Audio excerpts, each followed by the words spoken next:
November 3, 1943. The Imperial Japanese Navy destroyer Hatsuzuki cut through the darkness of Empress Augusta Bay, her crew at battle stations as American Task Force 39 maneuvered somewhere in the black waters off Bougainville. Commander Yasumi Toyama stood on his bridge, confident in his ship's capabilities and his crew's training. Around him, 3 more destroyers and 4 heavy cruisers formed the strike force sent to annihilate American landing forces. The Japanese destroyer force represented the finest naval surface combatants in the world.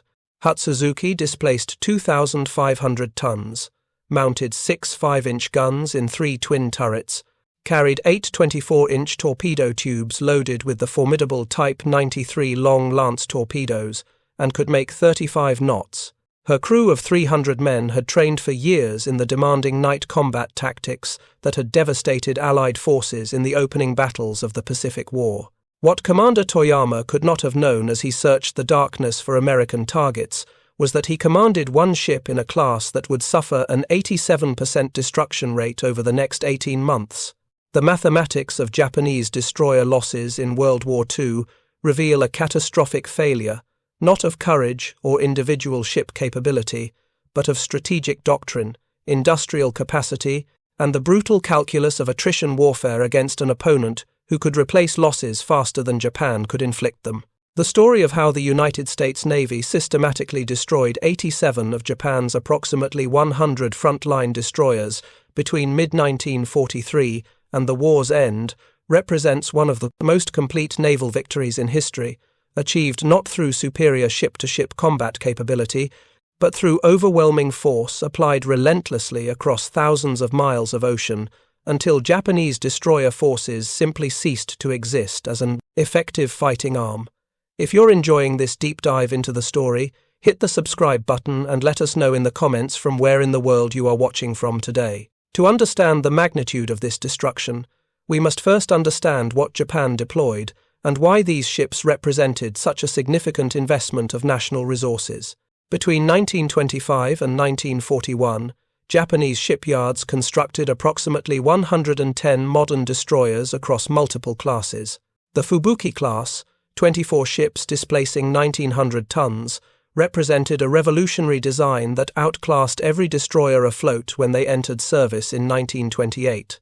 The Kagero class, 19 ships of 2,000 tons, refined the design further. The Yagumo class, planned at 40 ships but with only 19 completed before war's end, represented the ultimate evolution of Japanese destroyer doctrine. Each destroyer represented an enormous investment in a nation with limited industrial capacity. A Kagero-class destroyer required approximately 40,000 man-hours to construct, consumed 800 tons of steel, and cost 12 million yen, roughly equivalent to $16 million in contemporary American currency. The specialized machinery, the fire control systems, the torpedo tubes, the high-pressure boilers required precision manufacturing that stretched Japanese industrial capabilities. Japan built destroyers at roughly 1 per month across all shipyards during peacetime, and even wartime emergency programs never exceeded 2 per month. The steel alone tells the story of Japan's industrial limitations. Each destroyer consumed 800 tons of specialized steel alloys for hull plating, structural members, and machinery components. Japan's total annual steel production in 1941 was approximately 6 million tons. Building 100 destroyers would consume 13% of Japan's entire annual steel output. This same steel was simultaneously needed for merchant ships, submarines, aircraft carriers, battleships, tanks, artillery, ammunition, and 1,000 other military requirements. Every destroyer built meant fewer merchant ships constructed, fewer tanks produced, less ammunition manufactured. Japanese industrial planners faced impossible choices, allocating scarce resources between competing requirements that were all classified as critical. The decision to prioritize destroyer construction meant accepting shortfalls elsewhere. The decision to build merchant ships meant fewer destroyers for the fleet. There were no good options, only choices between various inadequate alternatives.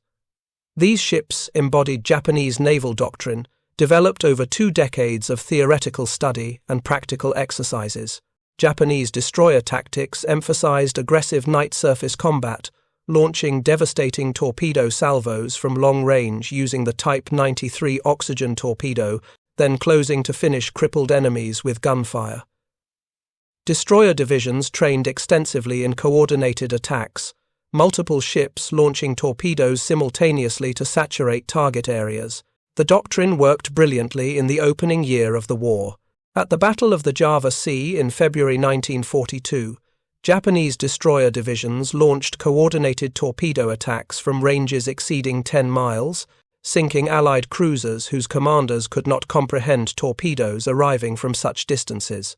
At Savo Island in August 1942, a Japanese force including multiple destroyers annihilated an American cruiser force, sinking 4 heavy cruisers in 32 minutes, while suffering only moderate damage in return. At the First Naval Battle of Guadalcanal in November 1942, Japanese destroyers torpedoed the battleship South Dakota and contributed to sinking 6 American ships. The tactical excellence of Japanese destroyer crews in these early battles cannot be overstated. Years of night combat training had produced crews capable of launching coordinated torpedo attacks in complete darkness, crews who could reload torpedo tubes in minutes under fire, crews whose gunnery at close range was devastatingly accurate. Japanese destroyers could make smoke screens that concealed entire formations, could execute complex tactical maneuvers without radio communication using only signal lights, could achieve speeds exceeding 35 knots that allowed them to dictate engagement ranges. But tactical excellence and individual ship capability could not overcome strategic mathematics. The problem for Japan was not destroyer capability or crew proficiency. The problem was numbers and replacement capacity. Japan entered the Pacific War with approximately 110 operational destroyers. The United States Navy began the war with 171 destroyers, with another 150 Fletcher-class destroyers already under construction and another 180 on order. By 1943, American shipyards were completing 1 Fletcher-class destroyer every 10 days. Japanese shipyards, working at maximum capacity, could complete 1 destroyer every 2 weeks in optimal conditions, and this rate declined as the war progressed. Strategic bombing, resource shortages, and the diversion of skilled workers to other priority projects meant that Japanese destroyer production in 1944 and 1945 fell below even this modest rate. Some destroyers remained incomplete on the ways for months, waiting for engines that were never delivered or electrical equipment that had been redirected to other ships.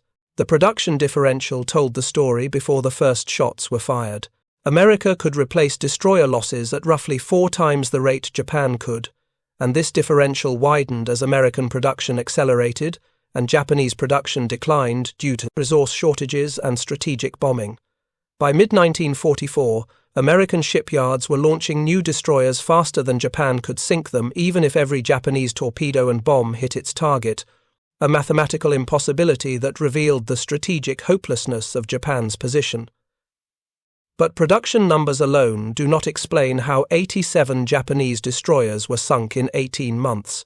The explanation lies in how American forces systematically identified and exploited every vulnerability in Japanese destroyer doctrine and operations. The transformation began after Guadalcanal, that brutal 6-month campaign that killed thousands of sailors on both sides and provided American naval forces with a comprehensive education in Japanese tactics, capabilities, and operational patterns. American naval intelligence, analyzing patrol reports and combat action reports from the campaign, identified patterns in Japanese destroyer operations that could be exploited. Japanese destroyers operated on predictable schedules, running supply missions to isolated garrisons on regular intervals that became known as the Tokyo Express, or, to the Japanese, the Rat Run. These high-speed destroyer runs followed established routes through narrow waters, arriving at forward bases on schedule to unload supplies and evacuate wounded. The predictability was operationally necessary. Isolated garrisons needed supplies on regular schedules to maintain combat effectiveness. Commanders on remote islands needed to know when supplies would arrive so they could plan operations accordingly. Wounded men needed evacuation on predictable schedules so medical facilities could prepare to receive them. But operational necessity created tactical vulnerability, and American forces learned to exploit it ruthlessly. American forces began staging ambushes along known routes, positioning destroyer divisions in narrow waters where Japanese ships had limited room to maneuver. The Americans possessed a technological advantage that would prove decisive: the SG surface search radar. This radar system, mounted on American destroyers beginning in 1942, provided detection ranges exceeding 20 nautical miles in good conditions, and allowed American ships to track targets in complete darkness or foul weather. Japanese destroyers lacked comparable radar technology. Japanese naval doctrine emphasized optical fire control using sophisticated rangefinders and well-trained lookouts. This system worked excellently in good visibility, but became nearly useless in darkness, rain, or smoke. The radar differential meant that American destroyers could detect, track, and engage Japanese destroyers before Japanese lookouts ever saw their attackers. On the night of July 5, 1943, 10 American destroyers under Rear Admiral Walden Ainsworth intercepted a Japanese destroyer force in Kula Gulf. The battle demonstrated the new mathematics of destroyer combat. American destroyers opened fire at ranges exceeding 8 miles using radar fire control, hitting Japanese destroyers with 6-inch shells before the Japanese could even locate their attackers visually. The Japanese destroyer Niizuki took multiple 6-inch shells that penetrated her thin armor, started fires, and disabled her propulsion. Fire control stations were destroyed. The bridge took a direct hit that killed the captain and executive officer. Secondary explosions ripped through the forward magazines. Within 40 minutes of the action's start, Niizuki capsized and sank, taking 217 of her crew of 300 with her. The destroyer Nagatsuki, maneuvering frantically to avoid what her crew believed were submarine attacks, ran aground on a reef while attempting to evade. Unable to free herself, Nagatsuki was abandoned by her crew and destroyed by American gunfire the following morning. The Americans lost the light cruiser Helena to long lance torpedoes fired by Japanese destroyers that managed to close within range. Japanese destroyer crews, despite being under radar-directed fire from ships they could not see, maintained tactical discipline and launched their torpedoes effectively. 3 long lances struck Helena amidships, breaking her back. She sank in 20 minutes. But the exchange rate told the story. 2 Japanese destroyers sunk and 1 American light cruiser lost demonstrated that even when Japanese crews performed their doctrine perfectly, the tactical mathematics favored American forces. The pattern repeated throughout the Solomon Islands campaign with increasingly lopsided results as American radar operators gained experience and American tactical doctrine evolved to maximize radar advantages. American destroyers learned to use radar to maneuver into optimal firing positions before opening fire, achieving surprise that Japanese lookouts could not counter. Fire control radar allowed American ships to hit targets at ranges where Japanese optical fire control could not acquire targets effectively. At the Battle of Vela Gulf in August 1943, 6 American destroyers annihilated 4 Japanese destroyers in an engagement that demonstrated the maturation of American radar tactics. The American force, under Commander Frederick Moosbrugger, used radar to track the Japanese formation from 20 miles away. Moosbrugger maneuvered his destroyers into a position directly across the Japanese course, forming a line perpendicular to the Japanese advance. When the Japanese destroyers approached within 10,000 yards, still unaware of American presence, all 6 American destroyers launched torpedoes simultaneously. 24 Mark 15 torpedoes entered the water in a coordinated spread calculated to saturate the Japanese formation regardless of evasive maneuvers. The torpedoes ran hot, straight, and normal, a phrase that would become grimly significant as American torpedo reliability improved through the war. The destroyer Arashi, leading the Japanese formation, took 3 torpedo hits within seconds. The first blew her bow off forward of the bridge. The second penetrated her forward engine room, killing everyone in that compartment instantly. The third hit aft, detonating the after magazine. Arashi exploded in a fireball visible for miles, sinking in less than 90 seconds. Only 17 men from her crew of 300 survived. The destroyer Hagikaze took 2 hits that stopped her dead in the water. Fires raged through her superstructure. Her captain attempted to organize damage control, but the flooding was catastrophic. Hagikaze capsized 4 minutes after being hit and sank immediately. 41 men survived from her crew of 287. Kawakaze survived the initial torpedo attack, but was crippled, her rudder jammed, and her propulsion damaged. She managed to make 8 knots heading south, trailing oil and listing heavily. American destroyers pursued and finished her with gunfire, putting over 100 5-inch shells into her before she finally rolled over and sank. Only 32 men from her crew escaped. The 4th destroyer, Shigure, escaped damage through a combination of luck, aggressive maneuvering, and the fortuitous presence of a rain squall that concealed her from radar.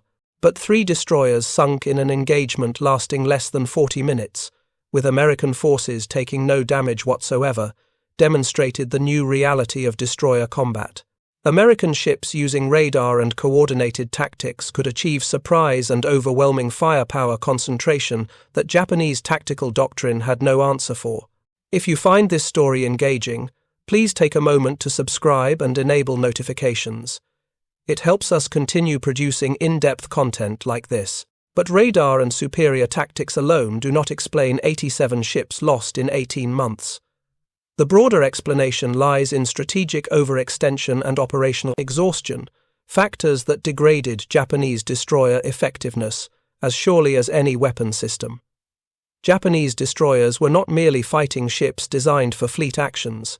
They had become the logistics backbone of Japan's entire island defense strategy, a role they were never designed to fulfill and which wore them out with brutal efficiency. With American submarines making merchant shipping movements increasingly suicidal throughout the Pacific, destroyers became the primary means of resupplying isolated garrisons scattered across thousands of miles of ocean. A typical destroyer supply run to Rabaul or Bougainville involved loading 200 tons of supplies, 100 soldiers, and 50 drums of aviation fuel lashed to the deck. Medical supplies, ammunition, food, spare parts, mail from home, all crammed into spaces designed for weapons and machinery, not cargo.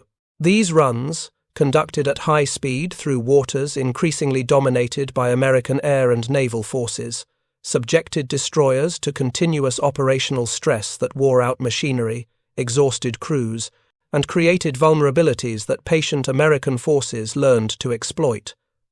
The operational tempo was unsustainable, but operational necessity left no alternatives.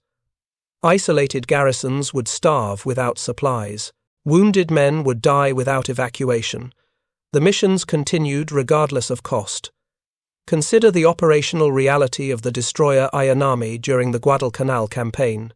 Between August and November 1942, Ayanami conducted 17 Tokyo Express runs, each involving a high-speed dash from Rabaul or the Shortland Islands to Guadalcanal, unloading supplies under the threat of air attack, then a high-speed return before daylight brought American aircraft. Each round trip covered approximately 480 nautical miles, typically conducted at speeds averaging 28 knots to minimize exposure time. 17 such runs meant Ayanami covered over 8,000 nautical miles in 4 months, nearly all at high speed. Her main machinery, turbines and boilers designed for 20 years of service at peacetime operational tempos that assumed cruising speeds with occasional high-speed dashes, experienced wear equivalent to 5 years of normal operations in just 4 months. Boiler tubes, stressed by constant operation at maximum steam pressure, developed leaks that maintenance crews patched during brief port periods. Reduction gears showed bearing wear that would normally require shipyard attention. Electrical generators failed intermittently due to constant vibration and overheating. Similar mechanical degradation affected every destroyer committed to the high-tempo operations of the Solomon Islands campaign and subsequent operations throughout the Pacific. By mid-1943, Japanese destroyers were operating with degraded machinery that could not achieve designed performance specifications. Ships rated for 35 knots could manage only 32 knots or even less. Fuel consumption increased as worn machinery operated less efficiently. Unreliable equipment meant delays and mechanical failures at critical moments. The human factor compounded mechanical degradation. Destroyer crews worked watch schedules that allowed minimal sleep during operational periods. Men went to battle stations multiple times per day as air raid warnings sounded or intelligence reports suggested enemy surface forces in the area. Constant stress, minimal sleep, poor food quality due to supply limitations, and the psychological weight of watching sister ships sink around them created exhaustion that affected performance at every level. A well-rested, properly trained crew could perform complex damage control procedures effectively, fighting fires and controlling flooding that might save their ship. An exhausted crew, pushed beyond the limits of human endurance, would make mistakes that turned survivable damage into fatal casualties. Fire control teams would misidentify targets. Lookouts would fail to spot incoming aircraft until too late. Engine room crews would make errors that compounded mechanical problems. This exhaustion created vulnerabilities that American forces learned to exploit. Ships with worn machinery could not maneuver as effectively, making them easier targets for torpedoes and bombs. Crews at the edge of physical and psychological collapse made tactical errors that fresh crews would avoid. Maintenance that should have taken weeks in proper facilities was compressed into days of hasty repairs at forward bases, with inadequate tools, insufficient spare parts, and crews who desperately needed rest but could not be spared from repair duties. The breaking point arrived during the battles of Leyte Gulf in October 1944, the largest naval engagement in history and the final major fleet action of the Imperial Japanese Navy. The Japanese committed virtually every operational unit remaining in their inventory to a complex multi-pronged attack designed to annihilate American invasion forces in Leyte Gulf. The plan was operationally sophisticated, strategically desperate, and required coordination between multiple forces approaching from different directions with minimal communications security. The Southern Force under Vice Admiral Shoji Nishimura consisted of the battleships Yamashiro and Fuso, the heavy cruiser Mogami, and 4 destroyers, Michishio, Asagumo, Yamagumo, and Shigure. This force was ordered to transit Surigao Strait during darkness and emerge into Leyte Gulf at dawn to attack American transports and landing craft. A second force under Vice Admiral Kiyohide Shima, consisting of heavy cruisers and destroyers, would follow Nishimura through the strait to provide support. American forces under Rear Admiral Jesse Oldendorf waited in ambush. Oldendorf commanded 6 battleships, 8 cruisers, and 28 destroyers, many of them veterans of previous actions who knew exactly how to employ their weapons effectively. The battleships, 5 of them survivors of Pearl Harbor seeking revenge, formed a battle line across the northern exit of Surigao Strait. The cruisers positioned themselves to provide flanking fire. The destroyers prepared for coordinated torpedo attacks that would savage the Japanese force before it ever reached the battle line. The battle that followed was not a battle at all, but an execution. Beginning at 02:58 hours on October 25, 1944, American destroyer divisions launched coordinated torpedo attacks down both sides of the strait as Nishimura's force transited north. The destroyer squadrons attacked in sequence, each squadron firing torpedoes, then retiring to reload while the next squadron launched its attack. The coordination was perfect, the execution was flawless, the result was annihilation. The first attack came from Destroyer Squadron 54 under Captain Jesse Coward.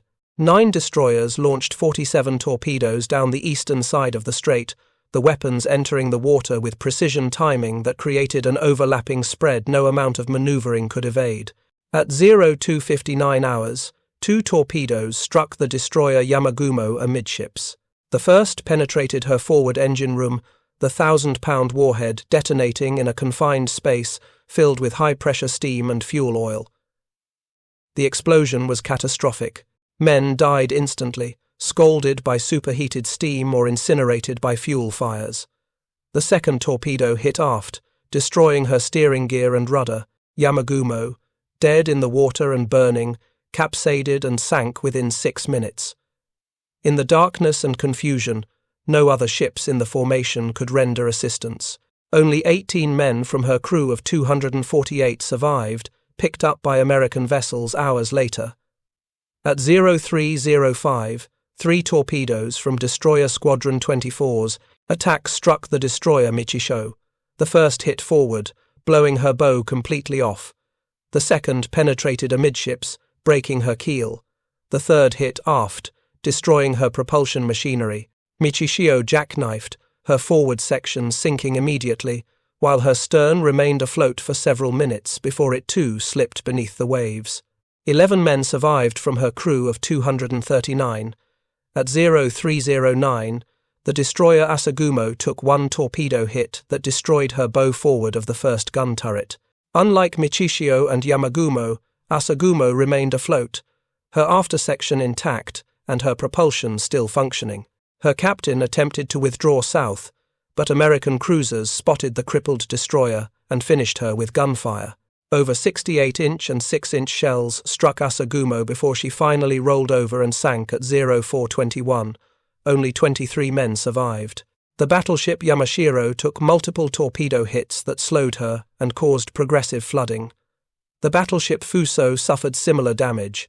Both capital ships, damaged and slowed, continued north into the waiting American battle line.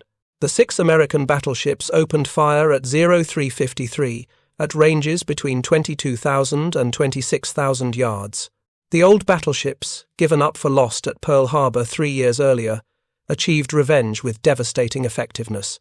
Yamashiro, hit repeatedly by 14-inch and 16-inch shells, burned and exploded. She capsized at 04:19, taking Admiral Nishimura and over 1,300 men with her.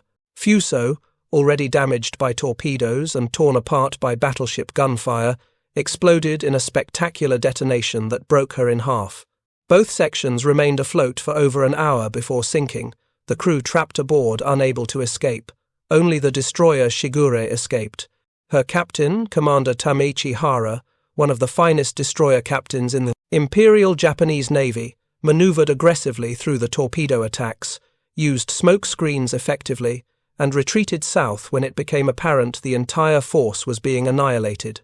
Shigure survived damaged, her crew traumatized by watching their entire squadron destroyed around them, but alive.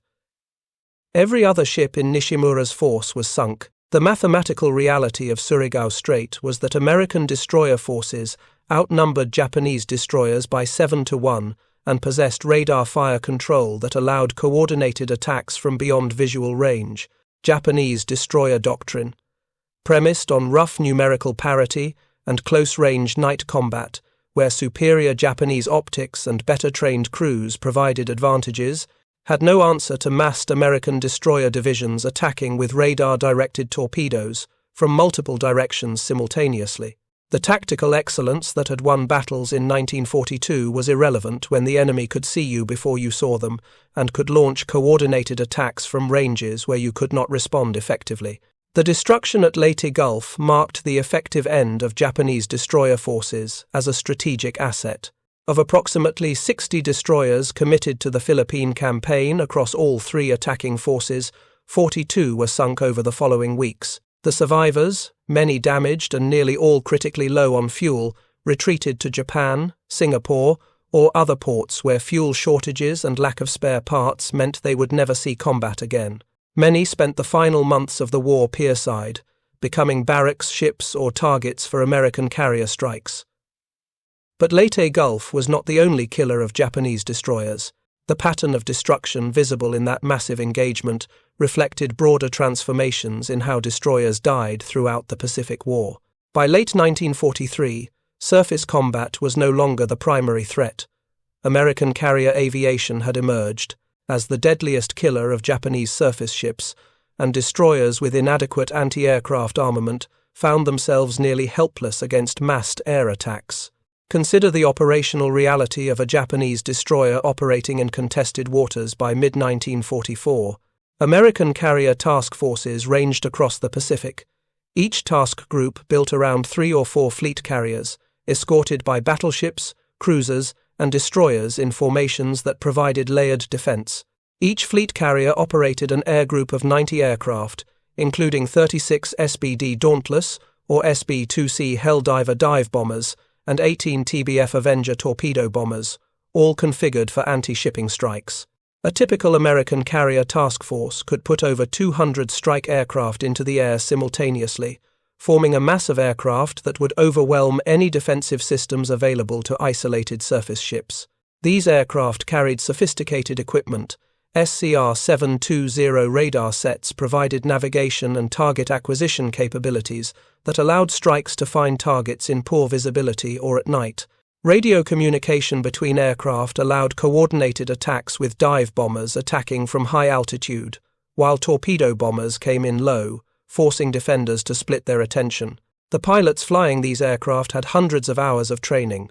American pilot training programs, backed by unlimited fuel supplies and safe training areas far from combat zones, produced aviators with comprehensive education in navigation, bombing technique, torpedo attack profiles, and defensive tactics.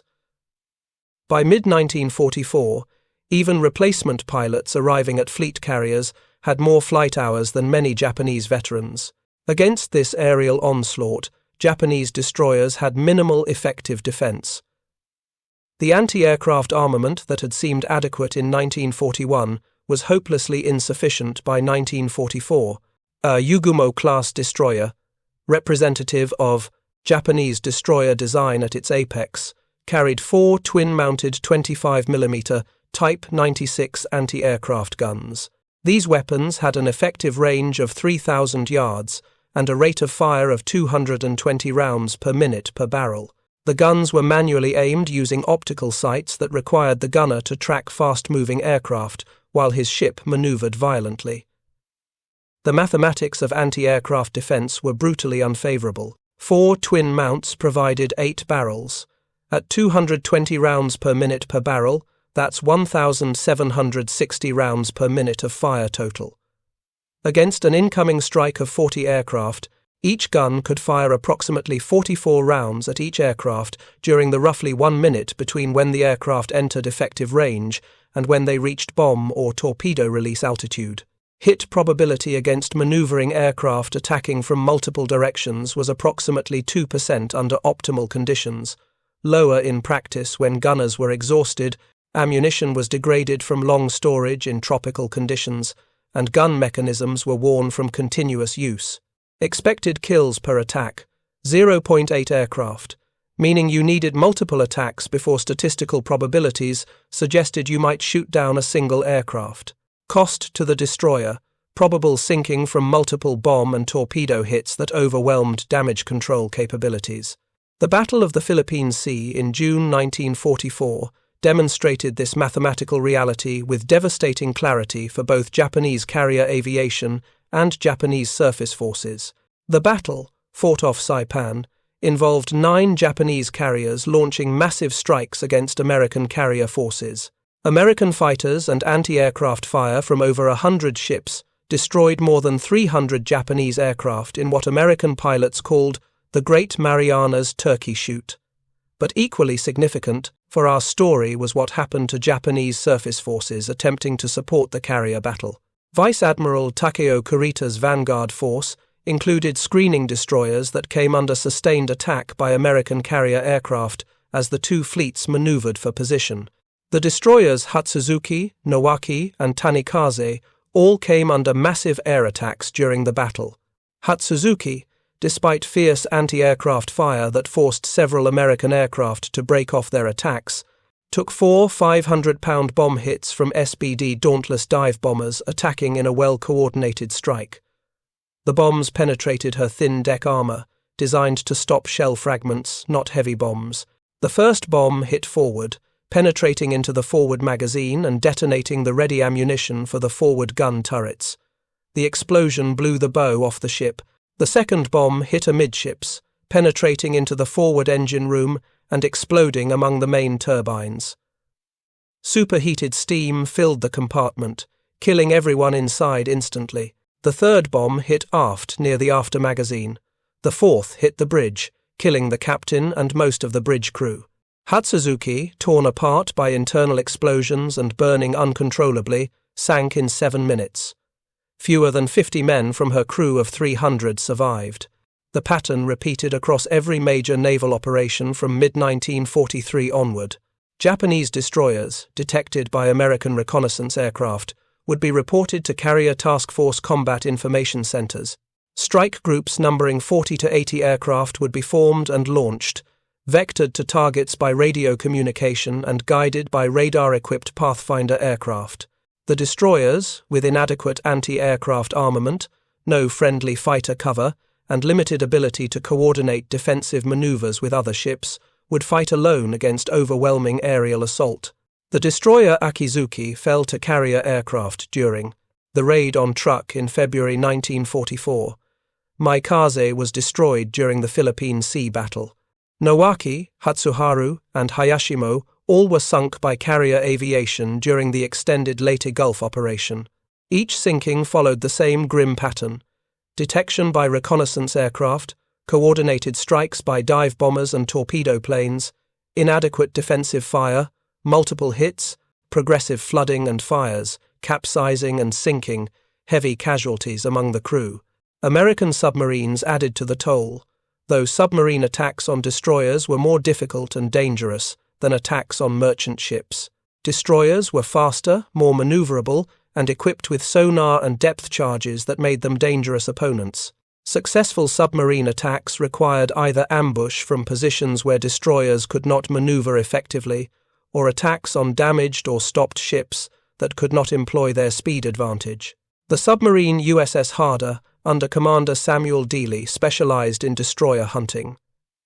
In a remarkable 5-day period in June 1944, Harder sank 3 Japanese destroyers and damaged 2 more in a series of attacks that demonstrated both the capability of American submarines equipped with reliable torpedoes and the vulnerability of Japanese destroyers operating in predictable patterns. On June 6, 1944, Harder was submerged off Tawi-Tawi when the destroyer Minazuki passed almost directly overhead, conducting an anti-submarine patrol. Dealey, demonstrating remarkable courage or possibly recklessness depending on perspective, waited until the destroyer was at point-blank range, then fired 3 Mark 14 torpedoes from a depth of 90 feet at a target he could only track by sonar. All 3 torpedoes hit. The destroyer, stopped dead in the water by the impacts, exploded seconds later as fires reached her magazines. Minazuki sank in less than 1 minute, so quickly that only 14 men from her crew of 227 escaped. 2 days later, Harder ambushed and sank the destroyers Hayanami and Tanikaze using similar close-range tactics, firing torpedoes at ranges under 600 yards, where the destroyers had virtually no time to detect and evade. These attacks were exceptional, performed by one of the war's most aggressive submarine commanders operating at the absolute limit of acceptable risk. But they illustrated vulnerability in Japanese anti-submarine procedures. Destroyers conducting predictable patrol patterns could be ambushed by patient submarine commanders willing to wait hours or days for optimal firing positions. The 14 Japanese destroyers sunk by American submarines represented a small percentage of total losses, but demonstrated that even ships specifically designed for anti-submarine warfare were vulnerable to submarine attack when tactical situations favored the submarine. Mines provided another method of destruction, particularly in the war's final year. American submarines and B-29 aircraft laid thousands of mines in Japanese home waters and along critical shipping routes. These mines, sophisticated weapons using magnetic, acoustic, or contact detonation systems, created zones where Japanese ships operated at constant risk of destruction they could not see or fight. The destroyer Akitsuki struck a mine in Brunei Bay in November 1944. The explosion, occurring directly beneath the ship's keel amidships, broke her back.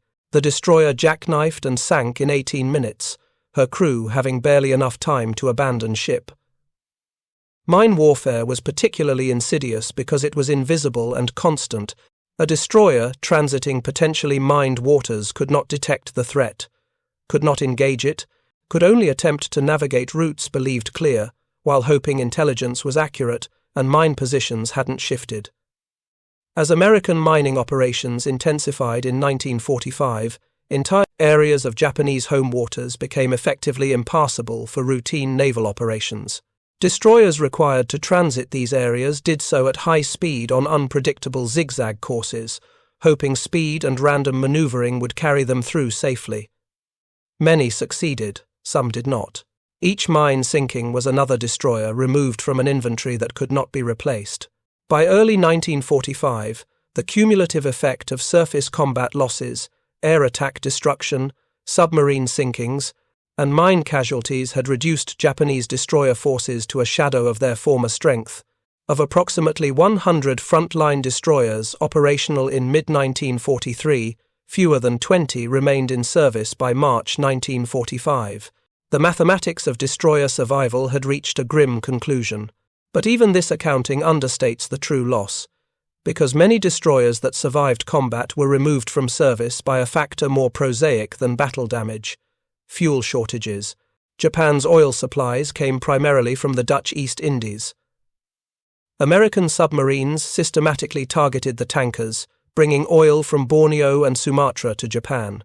By late 1944, tanker losses exceeded replacement capacity by factors that made sustained naval operations impossible.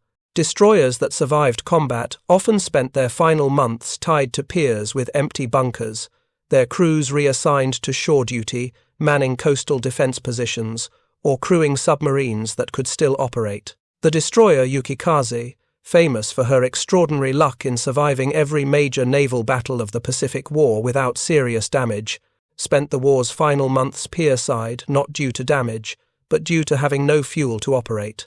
When the war ended in August 1945, Yukikaze was one of fewer than 15 Japanese destroyers still afloat and operational, her survival owing as much to immobility in the war's final months as to the luck her crew attributed to supernatural protection. The irony was complete. Ships designed for combat, rendered impotent by lack of fuel to reach combat, preserved by the same logistics collapse that had doomed their sisters. The final accounting reveals the complete scope of destruction. Of approximately 100 frontline destroyers in service in mid-1943, 87 were lost by war's end.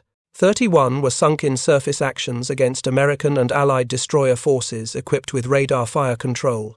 23 were destroyed by carrier aviation in attacks that demonstrated the helplessness of surface ships against massed airstrikes.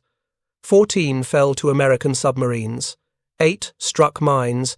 7 were lost to various causes, including running aground, scuttling after damage, or operational accidents. 4 survived to surrender in August 1945, representing a 4% survival rate. These numbers, stark and brutal, reveal destruction rates unsustainable for any navy. An 87% loss rate over 18 months represents an average of nearly 5 destroyers per month destroyed. For Japan, with its limited industrial capacity, these losses were irreplaceable. American destroyer losses during the same period totaled 31 ships, losses American shipyards replaced easily while simultaneously expanding the fleet. The strategic implications extended far beyond numbers. Destroyers were not simply warships designed for fleet actions. They were the scouts for the fleet, the anti-submarine screen, the fast transports that supplied isolated garrisons, the multi-role combatants that provided flexibility for every naval operation. As destroyer numbers declined catastrophically, every aspect of Japanese naval operations became more difficult and ultimately impossible. Carrier operations required destroyer screens for anti-submarine protection. Without adequate destroyers, carriers could not operate safely in submarine-infested waters. Battleships needed destroyer escorts for anti-aircraft support and torpedo defense. Without destroyers, battleships were vulnerable. Supply runs to isolated garrisons required fast ships capable of fighting through or evading enemy forces. Without destroyers, garrisons starved or were overwhelmed. The loss of destroyer forces created cascading operational limitations that crippled Japanese naval strategy more effectively than any single battle defeat. By early 1945, the Imperial Japanese Navy had ceased to exist as an effective fighting force, not primarily because capital ships had been sunk, but because it lacked the destroyers necessary to employ remaining capital ships in combat operations.